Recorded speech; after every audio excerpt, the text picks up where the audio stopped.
ከብዙ ዓመታት በፊት በኢትዮጵያ ምድር ላይ የኖረች ክርስቶስ ሰምራ የተባለች ቅድስት ሴት ነበረች። እርሷም በጣም ደግ፣ ጥበበኛና በሕይወቷ እምነቷን በአምላኳ ያጸናች ነበረች።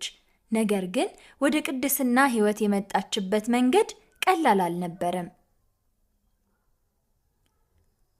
አምላኬን በሙሉ ልቤ ማገልገል እፈልጋለሁ። እድሜዋ ለአቅመ ሔዋን ስትደርስ ወላጆቿ የኢየሱስ ሞዓ ልጅ የሆነውን ሰምረ ጊዮርጊስን አጋቧት።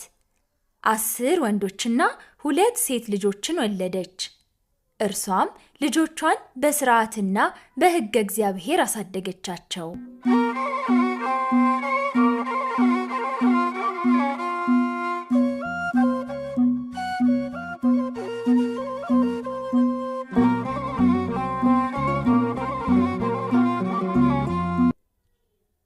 ነገር ግን አንድ ቀን ክርስቶስ ሰምራ ስህተት ሰራች። በቤት ውስጥ ከሚያገለግሏት አገልጋዮቿ አንዷ ላይ እርኩስ መንፈስ አደረ። አልታዘዝም ማለትም ጀመረች። ይህን ጊዜ ቅድስት ክርስቶስ ሰምራ ደጋግማ መከረቻት።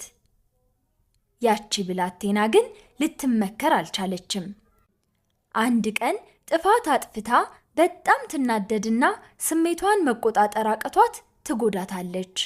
አገልጋይቷም ትሞታለች። ወይኔ ምንድነው ያደረኩት? ይህማ የነፍስ ግድያ ይሆንብኛል።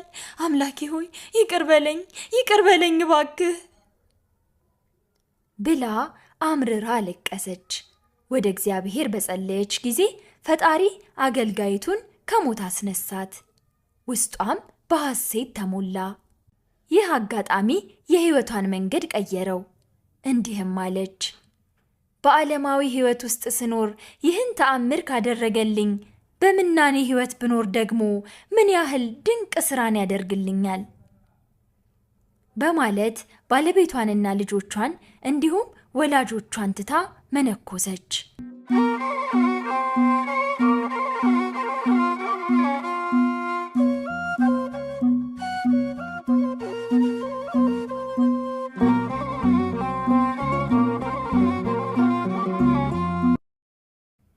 ነገር ግን የመጨረሻ ልጇ ሕፃን ስለነበር ወደ ደብረ ሊባኖስ ገዳም በገባች ጊዜ አብራ ይዛው ሄደች። ወደ ገዳም ስትደርስ ግን ሌላ ፈተና ገጠማት። ገዳሙ የሴቶች ብቻ በመሆኑ ልጇ መግባት እንደማይችል ትረዳለች። እርሷም ልጇን በዚያው አስቀምጣ በገዳሙ ውስጥ በጸሎት በጾምና በስግደት ስትተጋም ቆየች። ልጇ ግን እናቱን ባጣ ጊዜ አለቀሰ፣ ተራበም።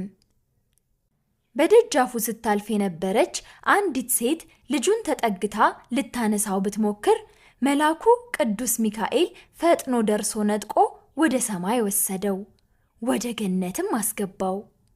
መልአኩ ቅዱስ ሚካኤል ለቅድስት ክርስቶስ ሰምራም ተገልጾ ልጇ በገነት እንዳለ ነግሮ አጽናናት። ወደ ጣና ባህርም መርቶ ወሰዳት። በዚያም ለ12 ዓመት በባህር ውስጥ ገብታ ሰውነቷ ተበሳስቶ አሳዎች በውስጧ እስኪያልፉ ድረስ ቆማ ጸለየች። ጌታችን ኢየሱስ ክርስቶስም ተገልጾ ቃል ኪዳን ሰጣት። 10 አክሊላትም ወረዱላት። እናታችን ክርስቶስ ሰምራ ደግና ሩህሩህ ነበረችና ጌታን እንዲህ ብላ ለመነችው። አቤቱ ፈጣሪዬ፣ እኔን ባሪያህን ከክፉ ነገር ሰውረኸኛልና ዲያብሎስን ትምረው ዘንድ እለምንሃለሁ። ይኸውም ስለ አዳምና ስለ ልጆቹ በጠቅላላውም በዓለም ያሉ ስለ ሰዎች ሁሉ ስጋቸው ስጋዬ ስለሆኑ እንዳያስታቸው ክፉ ሥራም እንዳያሰራቸው ብዬ ነው ማርልኝ ማለቴ አለችው። ጌታችንም ቅዱስ ሚካኤልን ወደ ዲያብሎስ እንዲወስዳት አዘዘው። ሲኦል ሲደርሱ ምሕረትን የሚፈልግ ከሆነ እንድትጠይቀው ቅዱስ ሚካኤል ባዘዛት ጊዜ ጠራችው። ከፈጣሪህ ጋር ላስታርቅህ ብዬ ነው አለችው። እርሱም መልሶ አንቺን ከቤትሽ ከንብረትሽ ሳለይሽ አስትሻለሁ ብዬ በመጣ ያጣሁሽ እኔን ልታስታርቂ መጣሽ ብሎ እጇን ይዞ ወደ ሲኦል ወረወራት። በዚያች ቅጽበት ቅዱስ ሚካኤል ሲኦልን በሰይፉ መታው፣ ተከፈተም። በውስጡም ብዙ ነፍሳት እርስ በርስ ሲነባበሩ አየች። ነፍሷም ታበራ ስለነበር 10,000 ያህል ነፍሳት መጥተው በላዩዋ ሰፈሩባት። ከሲኦልም ይዛቸው ወጣች። እነዚያን ነፍሳት የማረላትንም ፈጣሪዋን አመሰገነች።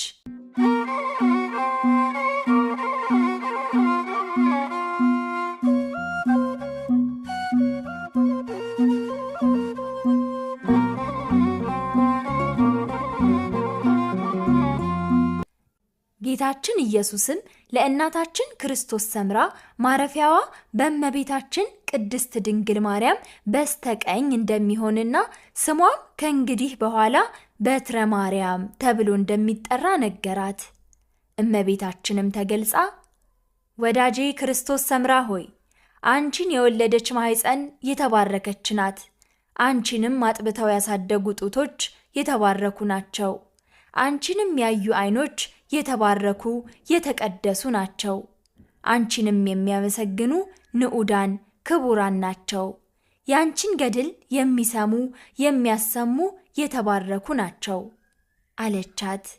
ከዚህ በኋላ ስጋዋ ከነፍሷ ተዋህዶ ወደ መሬት ተመለሰች። በቁመቷ ልክ ጉድጓድ አስቆፍራ በዙሪያዋ ጦሮችን አስተከለች።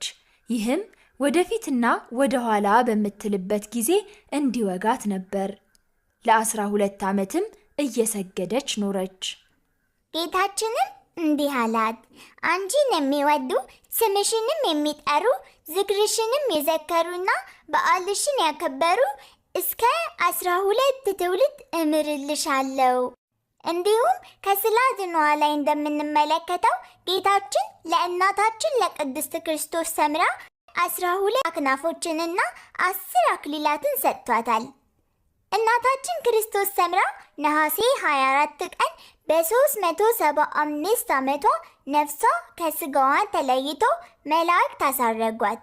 በጣም ጎበዝ ልጅ ሚሚ፣ ቃለ ሕይወት ያሰማልን። ጎበዝ። እሺ ልጆችዬ፣ መቼስ ከዚች ቅድስት እናት ታሪክ ብዙ ተምራችኋል አይደል? ጽናቷና አምላክን እጅግ አድርጋ መውደዷን ከፈጣሪ ዘንድ ትልቅ ዋጋን አሰጥቷታል።